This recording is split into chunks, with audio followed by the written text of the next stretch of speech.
Before we go ahead and jump into today's video, I want to ask you guys to go ahead and do me a little favor. I want you to right this very second, scroll down into the comment section below and leave a comment stating what MMORPG you are most eagerly anticipating. That doesn't necessarily have to be this year. It doesn't necessarily have to be next year. Just the MMORPG that you are most looking forward to playing, period. That's it. And go ahead and continue watching the video. Now, I know that you've heard this time and time again. We have a brand new MMO, guys. You go ahead, you get excited. The game actually looks really good. Fast forward 5 years later, you're still waiting. Then comes the announcement that the title is finally entering a test phase ahead of its confirmed release, and it fails to live up to expectations. And that is if things go well. On the other side of the spectrum, we have the game shut down before ever fully realizing their vision. And that is pretty much every MMO announcement in recent memory. Which brings me to the topic of today. Clockwork Labs, a studio out of San Francisco, raised $4.3 million recently in hopes of developing a brand new MMORPG. Yeah, millions. This is not your typical indie dev that raises a couple $100,000, begs for more, strings players along for years, and then runs off with what money remains after years of failed promises. While Clockwork is based in San Francisco, the team itself not only employs developers from all over the world, but it has talent from both Ubisoft and Kakao. The company's goal? To build an MMO with a societal focus, where the game strongly encourages players to engage in social interaction and cooperation. A lot of games already offer great combat experiences. We want to encourage players to be able to build their own worlds, rather than having developers handcraft everything and put a huge amount of effort to content creation and so on. And you know what? That honestly isn't a bad idea. I know that Western MMOs seem to be going the player-generated content route, having players be in direct control of the world, the economy, and generally dictate the direction that the game takes. Although, my one concern here lies with the fact that activity, at least with regards to content, and ultimately the fate of the entire server, lies on how active players are. The less players that actively play, the worse the economy continues to get, the less the world ends up evolving, until the game ends up drying up completely. We have a strong emphasis on player-created worlds and player mechanics, and we think it's both incredibly powerful for creating content in the game,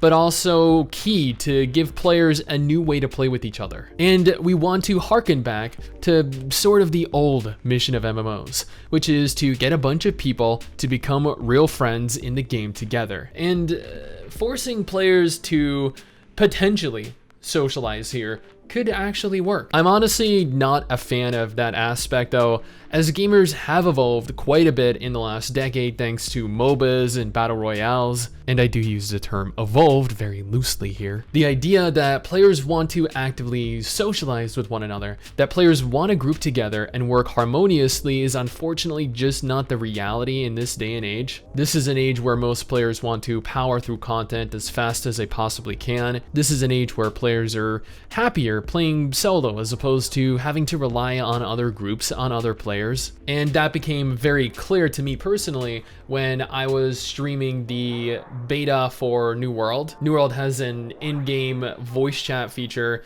that allows players to talk amongst one another while doing world content, while grinding, while farming, while doing PvP. And while it made for some very fun interactions with other players, at the same time, it also promoted a lot of toxicity. The kinds of stuff that were said were at times absolutely hilarious, and at other times terrible. Now, I don't think that this is necessarily the wrong mentality.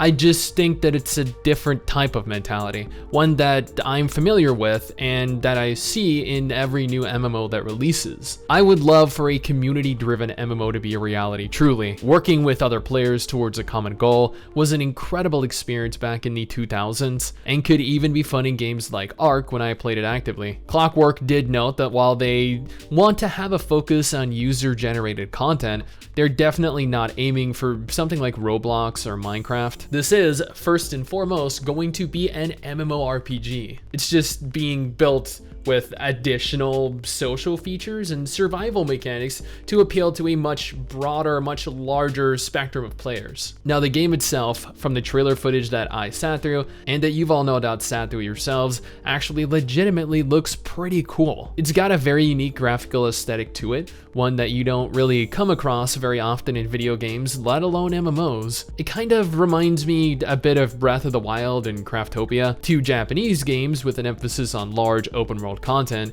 and this is honestly one of the best graphical styles that they could have taken. There still isn't a whole lot of information known about the upcoming MMO, but disregarding the info released via their interview that we already covered, they do have a little on their website. First, you get to build your own home, your own town, your own city. Player housing is definitely a thing, although given the survival mechanics present, it likely won't allow for the same type of interior decorating that a game like Black Desert or Final Fantasy XIV does. The exterior, on the other hand. Next is the world itself. This is a completely open world sandbox MMORPG, meaning that there isn't a single loading screen in sight. Not only that, but they plan on housing every single player on a single individual server.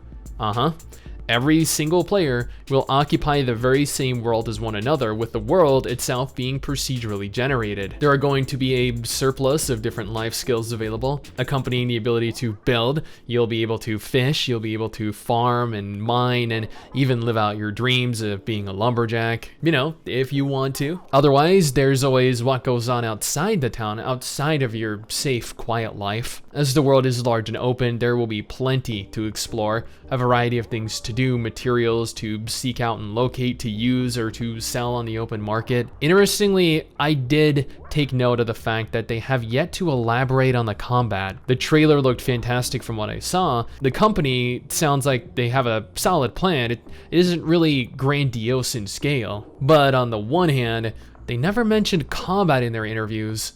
And on the other hand, they've completely omitted really any mention of combat on their website. This has me a little bit concerned, but at the same time, even though they have intentions of providing a social MMO, I would expect there to be combat outside the walls of your town. The reason they haven't elaborated on this presently is likely due to the fact that they're not entirely certain what they want to do with it and how they want to go about integrating it into their game, which makes sense, especially given that they've been a little vague in terms of features thus far. And that is pretty much what we know about the game currently.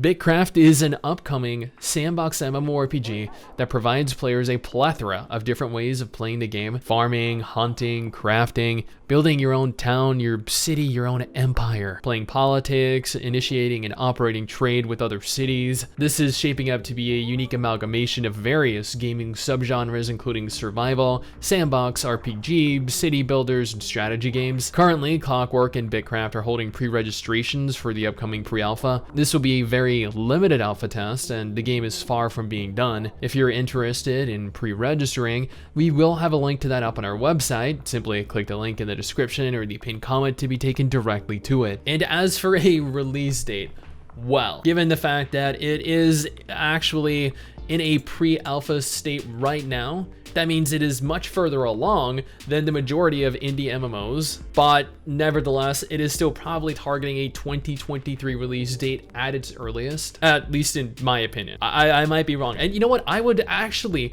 love to be wrong here. I would love for this game to release next year. Heck, I would love for this game to release this year. The more games we have to play, the more variety we have, the better. But what do you guys think? Does this look like something that might be of interest to you? Is this expecting too much from our community of MMO players? I would love for all of you to let me know your thoughts below. Someday soon, I'm gonna make it.